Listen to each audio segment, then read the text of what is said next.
Now, Sports Talk with Brodes. Here's Hunter Brody.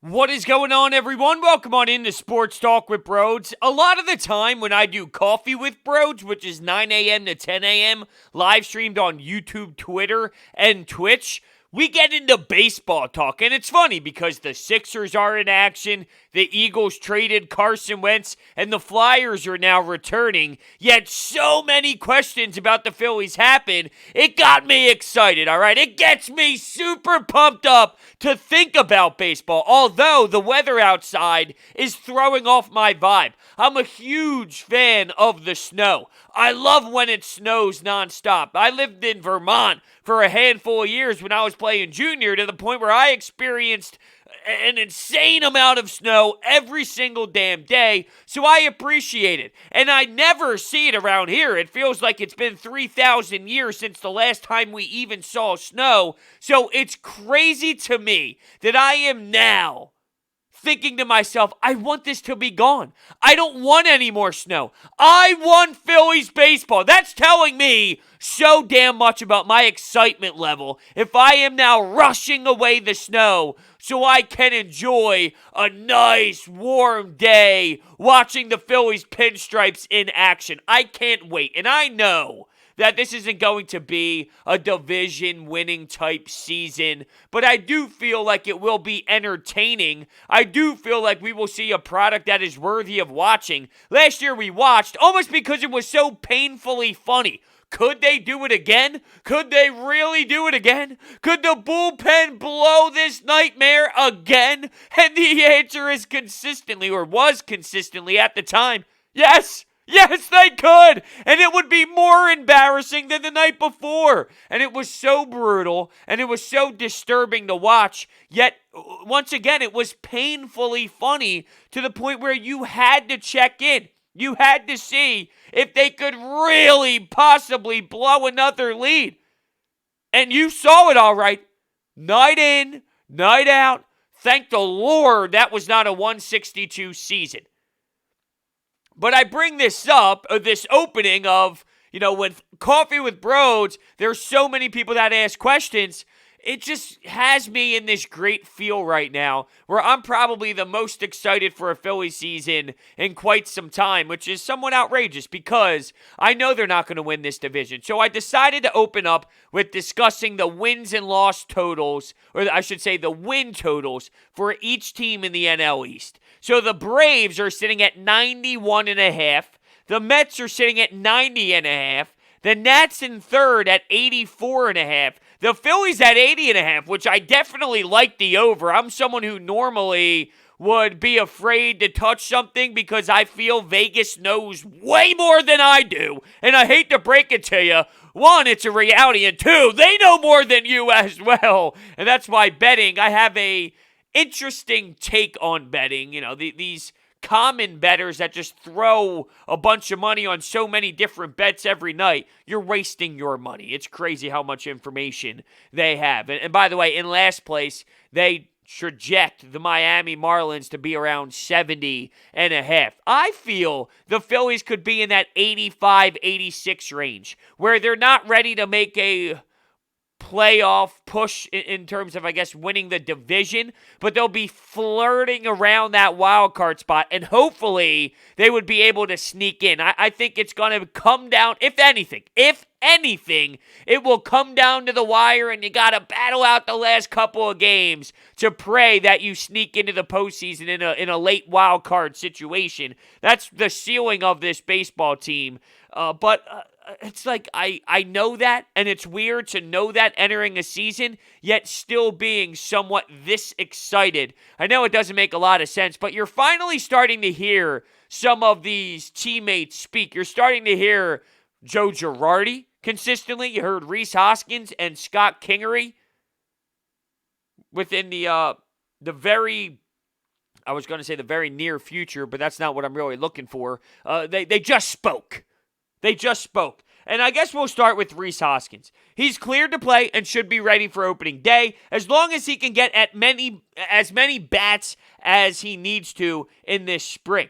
But if you remember, he got hurt at the end of last season. He had surgery, and now we are expecting him to come back after a pretty gruesome one and become another version of Rhys Hoskins, right? Grow to his game, become the next step of Rhys Hoskins. Is that fair to ask? Or should we be realistic that this guy is coming back from an injury that takes some damage on you? It does. It takes a toll. You're beat up. He claims he feels great. He feels that he is okay with it. But if you remember, he missed the final 17 games of the season. He was the hottest hitter at that time. He was slugging .622 with 10 home runs in 25 games before getting injured. And I think we just need to realize that he's going to be a very hot and cold type of player. There's going to be moments where you feel this guy is taking over a stretch and he is outstanding. But then there will be that overmatched Rhys Hoskins where he's looking at pitches right down the pipe, or he's swinging through pitches that he should be able to deliver and drive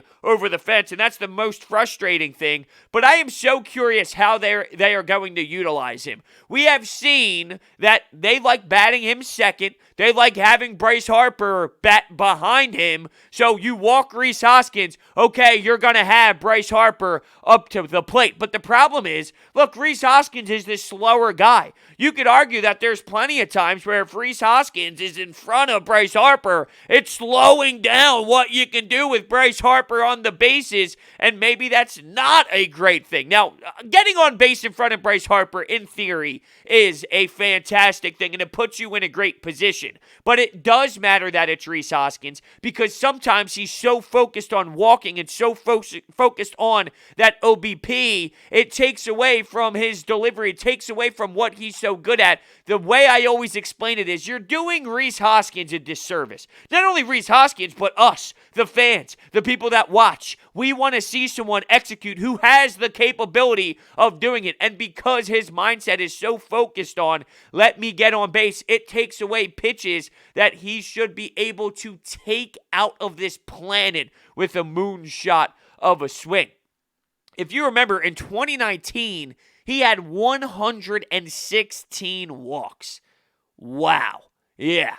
Now, look, some of it is credit to him and credit to his power, because there are times when pitchers elect to maybe pitch around him. They walk him on purpose. They don't want him to get a hit. Like, there are times where the walk is valid. The walk is fair. There's not home run pitches on every single at-bat. There is at least one drivable pitch. Everyone says when you miss that pitch, you know it, and you're thinking, damn, all right, I missed it for this one, right? Like, sometimes you only get that one chance at the at-bat, and when you either swing through it or watch it go by you and you look back towards the catcher, the back of your brain triggers the sensor of, all righty, well, there that went. What do I do now? I probably won't get a meatball like that again. Or a hanging curveball. Oh, you miss one that's hanging at the top of the strike zone, and maybe it freezes you, or you just undercut it. Oh, it's the worst feeling in the world. I'm just nervous to buy into Rhys Hoskins. I don't think it's the right thing to do. I don't think it's fair to expect a lot from him. And if he overachieves from your initial thoughts on him, then fine. So be it. That's a great thing to happen. I'm okay with that happening.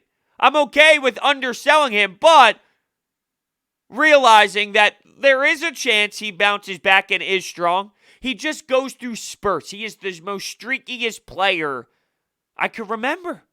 And the problem is, it's so extreme. Guys get on streaks and get off of streaks. It's 162. You have hundreds and hundreds of at-bats. So just naturally, in the sport of baseball, you'll rock your hot streaks, you'll rock your cold streaks, and then you'll just be who you are. You're average for a significant window of time. But his extremes are so ugly. They're so miserable. They're pathetic. They're ice cold. And then his hot streaks are, damn, Rhys, keep going, baby.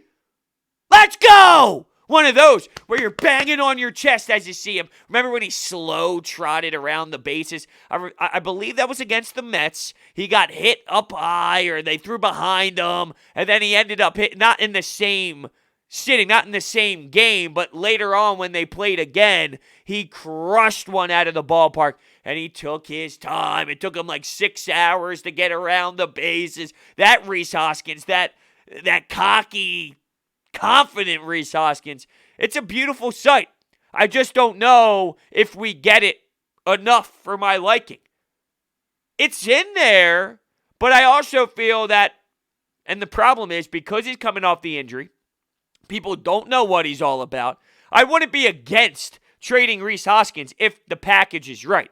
Why? Well, I don't trust Alec Boehm at third base, and I think he could play first base. Now, you can always look at it from a DH perspective and think that, well, when this DH becomes full-time National League, because eventually it will, everything happens this way. Oh, let's just test it out and see what happens. And then, before you know it, it has all transpired into new baseball. The DH is coming to the National League. It's just inevitable. In time it will. And maybe big picture, you look at it from that angle, where they fully commit to it, and then bang, you're good. But even anyway, just talking about the field side of things, Alec Boehm can't defend at third base. And if it does stay this way, and it is National League where the pitcher hits all the time, which I'm not buying that that's going to be the case, I'm just throwing it out there for hypothetical purposes, Alec Boehm can slide over to first base, and I feel more comfortable with him there than I do at third. Not that I think he's a stellar defenseman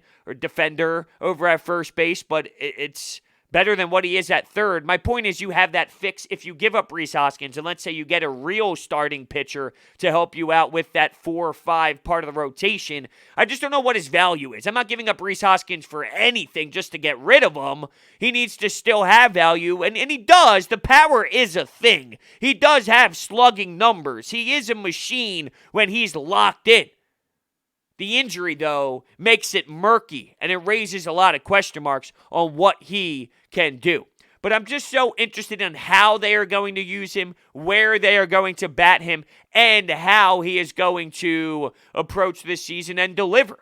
Because I remember reading this huge athletic piece maybe a year or two ago about when Rhys Hoskins changed his batting stance. And he worked on what he was doing with his hands and where he was putting his hands. Within 1 month of the season, if that, he's changing everything back to his old ways, and he's going right back into what he used to do. And you're telling me you worked all off season long to work on all of this strategically and use all this data and use all this analytics? Because in the athletic piece, there were videos of him explaining everything that went into the dissection of his stance and what can be if he changed it. So you go through all of this, and then within the snap of your fingers in the new season, you're already changing your ways and going back into the spot where you were in a big-time funk? Please explain that to me.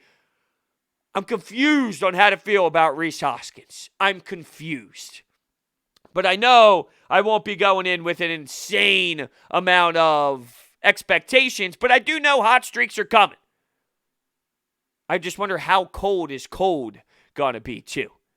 And where is he batting? So, just something to think about from a Rhys Hoskins point of view. And we heard him speak and we heard him talk about things. He also mentioned the Odubel Herrera stuff, which I get asked about a lot. And I mentioned this a bunch of times already. So with me, what he did was absolutely horrendous. He's still with the female. The female dropped the charges.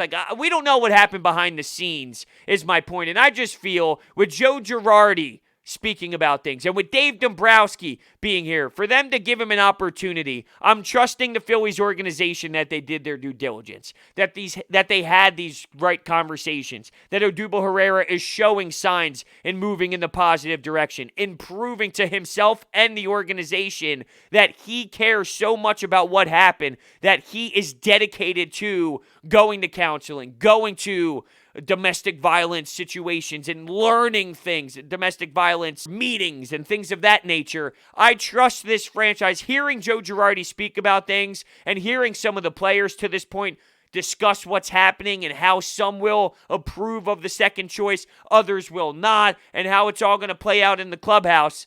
The way that they speak about it, I trust that they are making the right decision. Because you don't just do this. You're not Dave Dombrowski. Step into this new organization and franchise and just say, yeah, Odubel, come on down, come on back. Don't worry about things, just come on back. No.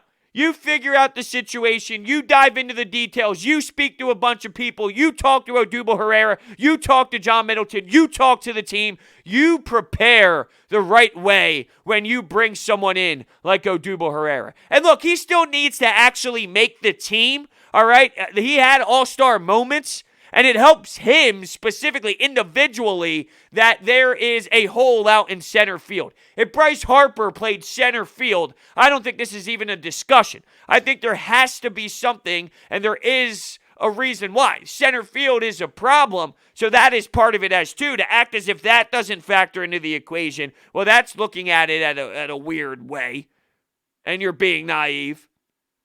He still needs to earn that job, though. He's been out of baseball for a long period of time. So to expect someone to just come in and be an all-star player, well, that's ridiculous. But he could probably beat out Adam Hazley and Roman Quinn if he's just average. If he's just an average version of the Odubel Herrera we've seen in the past, because those other guys, they're just not good enough. They're just not good enough.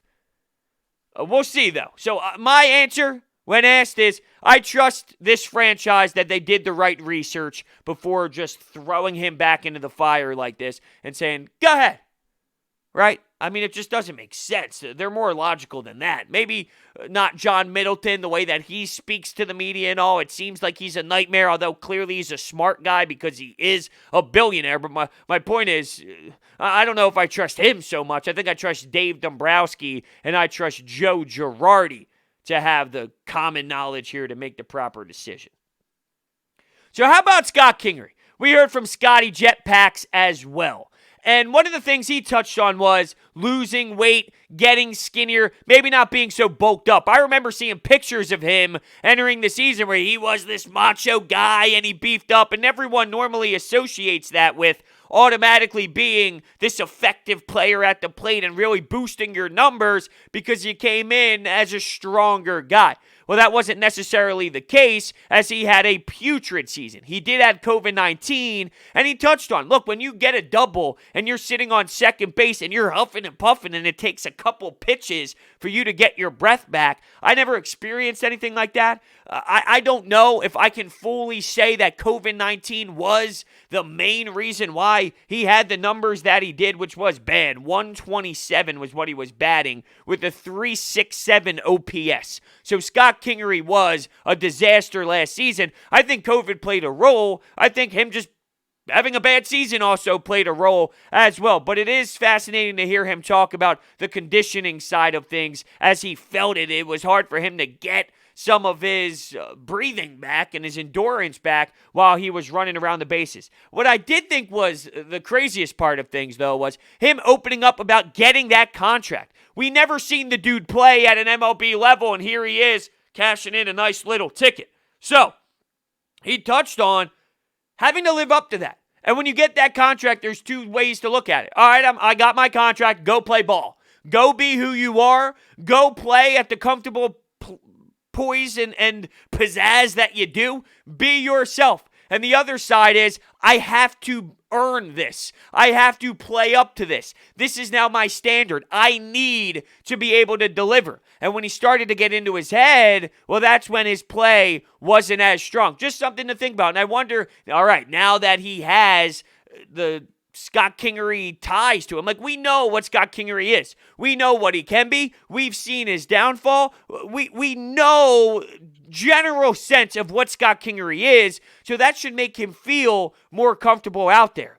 We somewhat have an idea of what your identity is. We know your role. We know what you can hit on a good day. I mean, his season back in the day was .258 with 19 home runs and 500 plate appearances. Now, the batting average wasn't crazy, but there was more power numbers involved. I say back in the day, as if this was 6 seasons ago. It was the season prior to the last one, which was very brutal.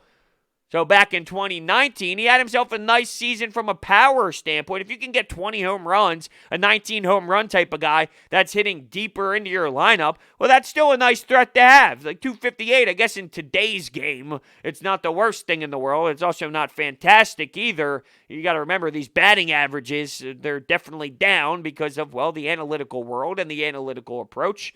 But with him focusing on slimming down, I just want to see what does this mean for Scott Kingery. Do we see something new? Like, I don't know if Scott Kingery is this 19 home run guy. I don't think that is who he is. So I mentioned this is what he slashed: 258, 315, 474. So not bad numbers in that 29 campaign. I just don't know if that's truly Scott Kingery. I think he's a little less than that. Not as much pop as that. But it's... I hate to say this because of the contract, but I think he's like a very, very, very good role player, a very good bench type of guy. You can give someone the day off at third base, at shortstop, at second base, at center field, and left field. He is so versatile that there's value for him. He's got to do significantly better than what he did last year at the plate, and I don't think he's going to be that putrid. I just don't know if he's going to slash the type of numbers that he did back in 2019. So Girardi did say that it wasn't the team's idea for him to cut weight. So this is all on him and him basing it off of him wanting to be that motor, running around, always being active and being aggressive on the base paths and even defensively, showing that I am that work ethic type of player.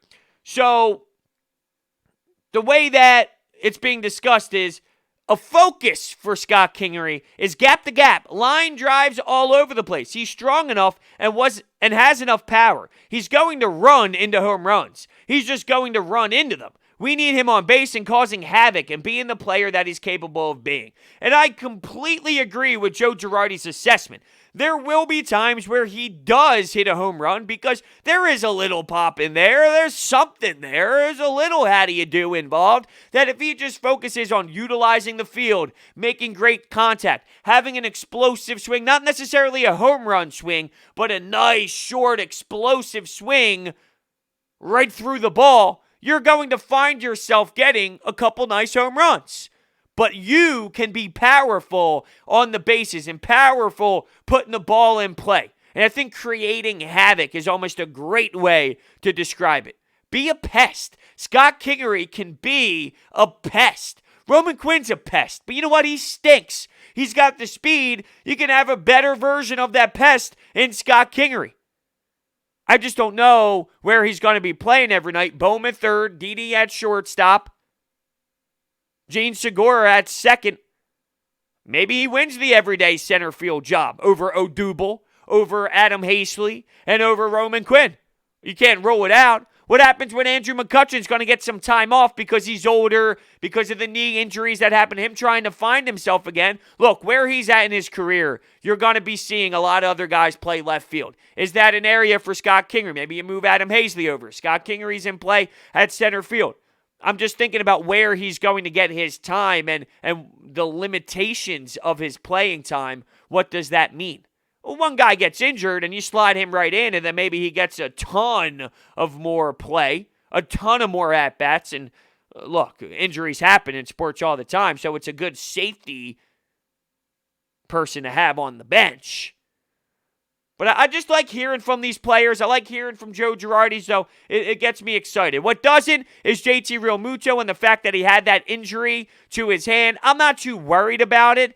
It's not his catching hand, so he's still going to be catching, and when he does catch, he throws the ball to the side. I'm not worried about it because I don't think it's going to be damaging to any serious stretch of the season. They expect him to be able to play for opening day area, and let's say he's not. All right, I don't think it's going to dive into too much time in the regular season.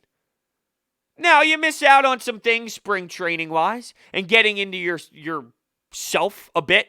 Seeing live pitching to that level where it's a real game. That is a loss, but it's JT Realmuto.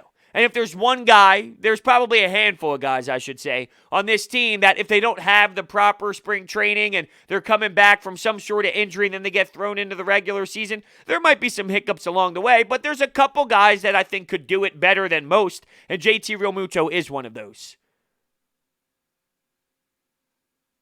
So maybe, just maybe, he comes back in time and we're not even having this conversation.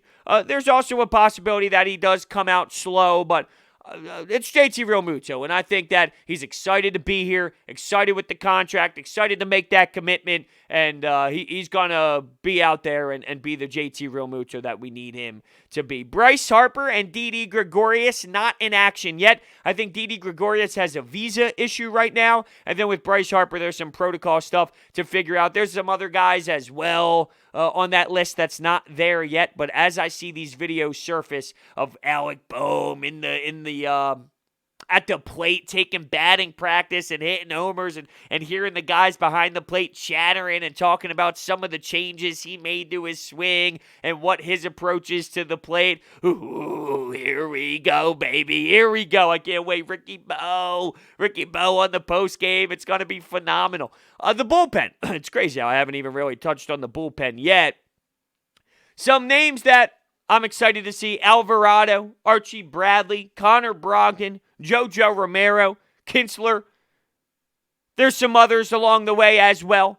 They're taking some flyers. There's no doubt about it. They're taking flyers with some of these pitchers. And I guess what I'll do, instead of going deep into the bullpen, we'll save that. I want to talk about the pitching staff as we enter spring training. So maybe, as I have my calendar over here to the right of me, maybe I'll write this down. Of Phillies pitching. Because I want to, very descriptive, I know. I want to make sure I touch on this pitching staff. Because Zach Eflin was being very confident in himself, which I love. Aaron Nola, Zach Wheeler, Matt Moore, Chase Anderson, Spencer Howard, Vince Velasquez. We have some time to talk about this team more. Maybe I'll save a pitching podcast for the very near future. Yeah, I think that's a good idea for sure. So what else do I have here on my notes? Because I know that there's something else. I looked at Bryce Harper's stats last year, hitting .268, .962 OPS. He had 49 walks, 13 home runs, 33 RBI, all in a condensed season, of course. People always want to throw this question in when we just have Ask Me Anythings, or I mentioned Coffee with Brodes. That's an area where you can always have that conversation with me and that back and forth dialogue, which is awesome. I love that part of Coffee with Brodes, being able to interact with people who support the show every single day. Was Bryce Harper worth it? With what you're seeing out of Bryce Harper, is this worth it? Is this what you expected out of Bryce Harper? And I think the answer is pretty obvious, right? Yes. How are you disappointed in what Bryce Harper has brought? There's been disappointing moments. Now, I'm going to fully look up Bryce Harper and some of his stats, because when he was playing at that level of MVP, that was a great season for him. And that was back in, what year was that? 2015. All right? He scored 118 runs, 42 dingers, 99 RBI, 460 OBP, 649 slugging. God, the OPS is disgusting. So damn good. So damn phenomenal. But that's the outlier of his career, and you even knew that. Bryce Harper is very talented, though. What he brings to your franchise is stability, is a superstar, is must-watch television when he's up to the plate, and it's also Didi Gregorius, Joe Girardi, JT Realmuto. He has the impact of guys wanting to play in Philadelphia. He changes the mindset of John Middleton. Archie Bradley, another one.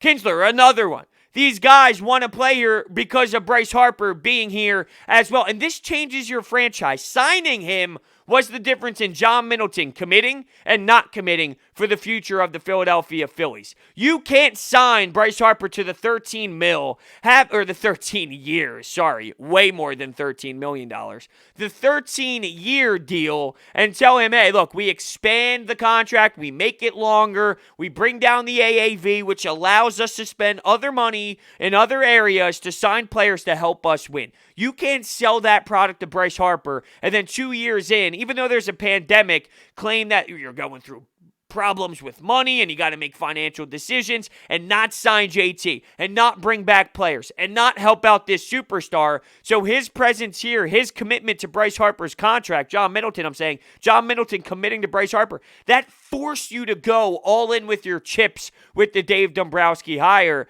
So no, the answer is no, because now that this all happened, and when I say the answer is no, I'm saying, is he a bust? I mean, was he worth it? The answer is yes. The answer is not no. The answer is yes. I hope this is not confusing. I said the answer is no because some people ask the question in this way. Is Bryce Harper a bust?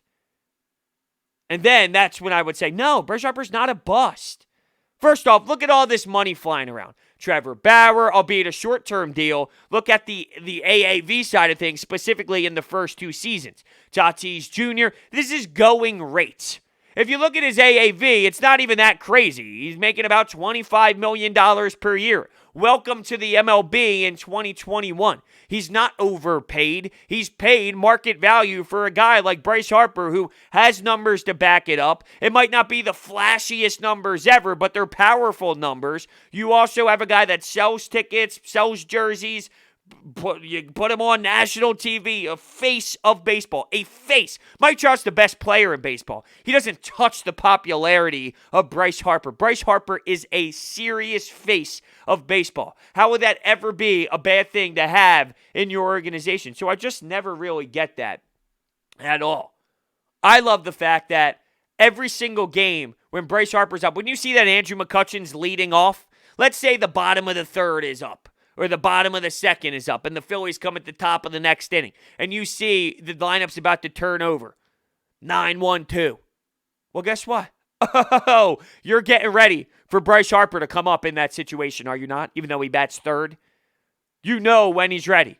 You know that, hold on, even if your body clock's ticking. Hold on, it's been a second. Where are they at in the lineup? That's right, Bryce Harper's up. You got to tune in. You have to. We're inching ourselves closer and closer and closer. Just so everybody knows, Sunday at 1 o'clock is the first game. I just want to make sure we're good here. Yeah, so Sunday, February 28th, 1:05, Phillies-Tigers. Followed by a game on Monday, 1:05 against the Orioles. 1:07 on Tuesday. 1:05 on Wednesday. Thursday, 1:05. Friday, 1:05. Oh, I love it. Baseball's back in action. I got my MLB TV package ready to go. So I'll be cruising through all these games. So you tell me I'm not going to watch a Dodgers-San Diego game this year? I'm going to watch every fucking one. Every single fucking game between those two teams. And so much more. I'm ready for baseball. All right? I'm full baseball nerd on you. I went full baseball nerd on you. I always appreciated baseball. Now I'm baseball nerd. I go analytics. I go heavy number crunching.